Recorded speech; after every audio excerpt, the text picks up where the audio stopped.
previous video, you have learned what are context clues and how this help you in getting the meaning of the unfamiliar words you encountered.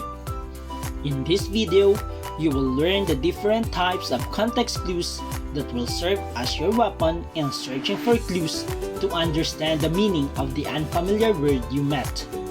Without further ado, let's dive into our major topic for this video: the 5 types of context clues. First, we have the definition clue. The key concept here is the definition of the unfamiliar word is explained after it, and it is usually signaled by the words is, who is, which is, that is, in other words, or by a dash, by a comma, or by a parenthesis. Remember, these signal words are your clues that definition of the unfamiliar word is right after it's used. To translate this in a formula, it looks like this: unfamiliar word plus signal word plus definition of the unfamiliar word. I repeat, unfamiliar word plus signal word plus definition of the unfamiliar word. Simple. Now let's apply this in the following examples. The Philippines is considered as melting pot, which is a place where people of different races, religions, beliefs, and traditions blend together as one. The word that will catch your attention in this sentence is melting pot. But by understanding and analyzing the sentence, and of course by using our key concept, you can able to define immediately what melting pot means. Using our concept or formula,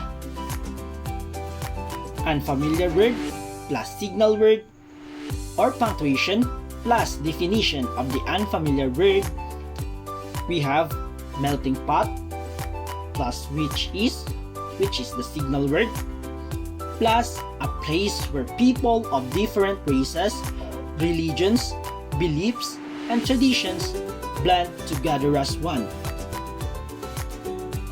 So, therefore, we can conclude that melting pot is a place where people of different races, religions, beliefs, and traditions blend together as one. Our second example: Jose Rizal is a polymath, a genius of many things. Most likely, the unfamiliar word to you in this sentence is polymath. Again, applying our key concept or formula for definition clue, unfamiliar word plus the signal word or punctuation plus the definition of the unfamiliar word. In this case, our unfamiliar word is polymath, and our signal word is not a word but a punctuation, which is a dash. And what follows after the dash is a phrase, a genius of many things. Hence, polymath means a genius of many things. That was all about definition clue. Try to read your self-learning module and learning activity sheet for more examples. The second type of context clue is example clue. This type of clue uses examples to explain the meaning or definition of the unfamiliar word.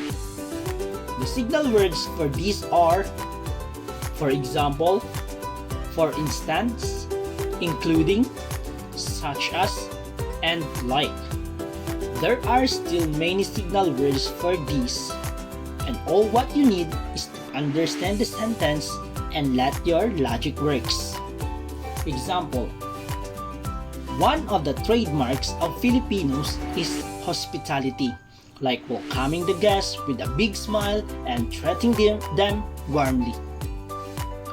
The unfamiliar word of the sentence is hospitality. To better understand what hospitality means, it is explained by an example of how to be like hospitable and it is signaled by the word like. It is telling you that hospitality means being welcoming, pleasant, and warm to visitors. For more examples, please refer to your self-learning modules and learning activity sheets. The third type of context clue is synonym clue. A word with the same meaning or nearly with the same meaning to the unfamiliar word which is included in the sentence. Example: during the World War II, Filipinos were famished for they experienced extreme hunger. Famished is the unfamiliar word of the sentence. If you try to analyze the sentence, they were famished because they experienced extreme hunger. If they did not experience extreme hunger, then they were not famished. So, famished means extreme hunger. The fourth type of context clue is the antonym clue. A word that has opposite meaning to the unfamiliar word is used in the sentence.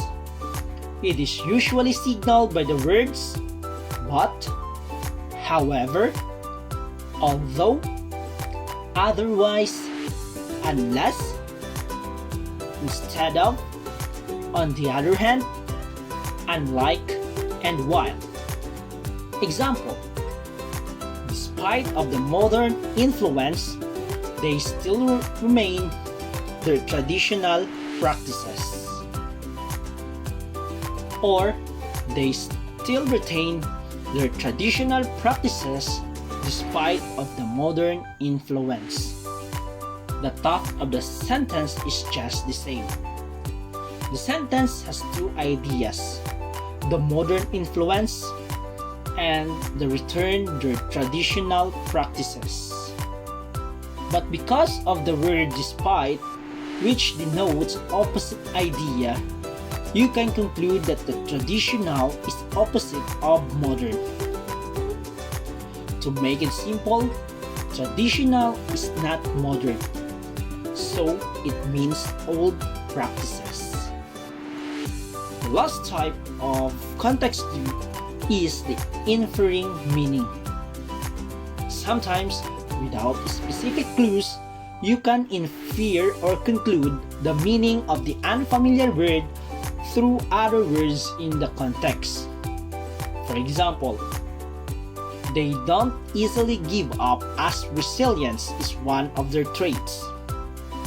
As you understand the sentence, resilience is one of their traits. This is why they don't easily give up. So we can comprehend that resilience is a trait of not giving up easily.